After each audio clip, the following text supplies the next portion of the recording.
Hi, the doctor's in. I'm Dr. LB, and I'm here to help you through your math difficulties. Today we look at vertical asymptotes. Before we get into what a vertical asymptote is, we need to explore arrow notation. So if you have X with an arrow, A with a superscript that's a plus sign, that means X approaches A from the right. Here, if you have a superscript that's a minus sign, this means X approaches A from the left.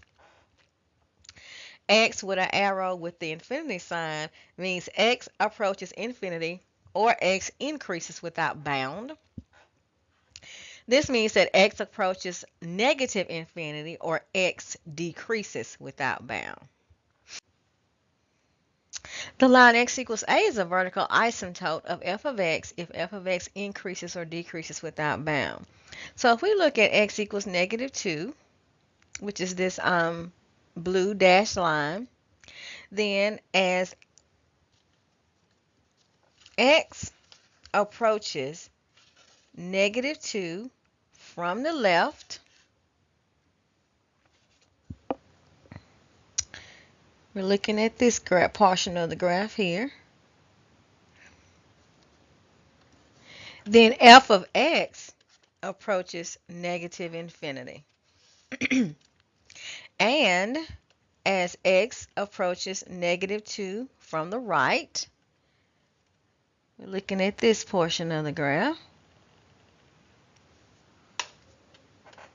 f of X approaches positive infinity. X equals 2 is also a vertical asymptote. As X approaches 2 from the left, we're looking at this portion of the graph. So f of X approaches negative infinity.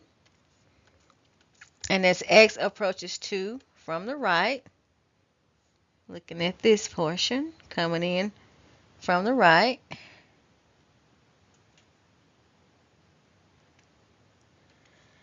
then f of X approaches infinity. If the rational function is in simplified form, then the values that make the denominator 0 are the vertical asymptotes. Let's look at an example.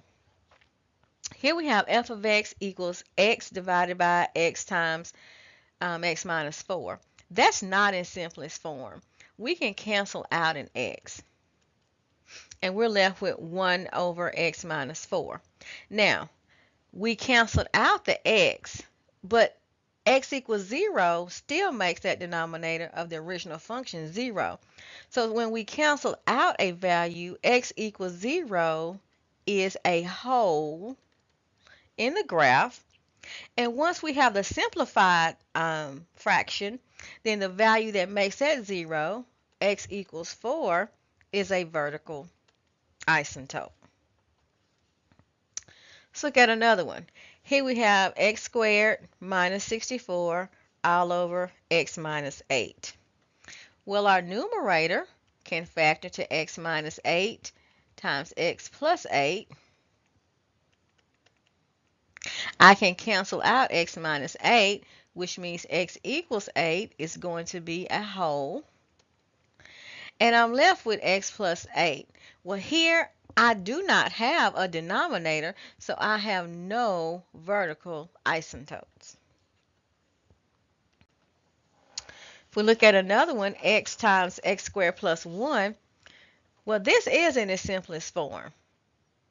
X squared plus 1 equals 0.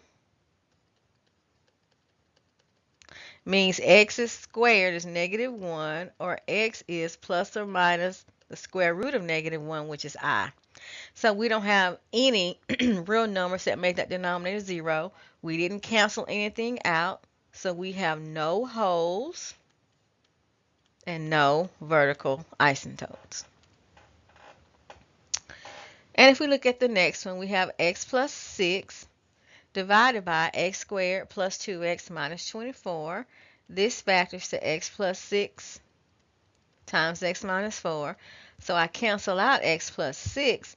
So x equals negative 6 is a whole. And I have 1 over x minus 4.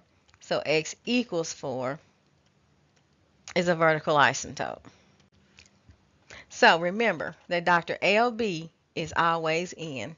Please come back for more math help.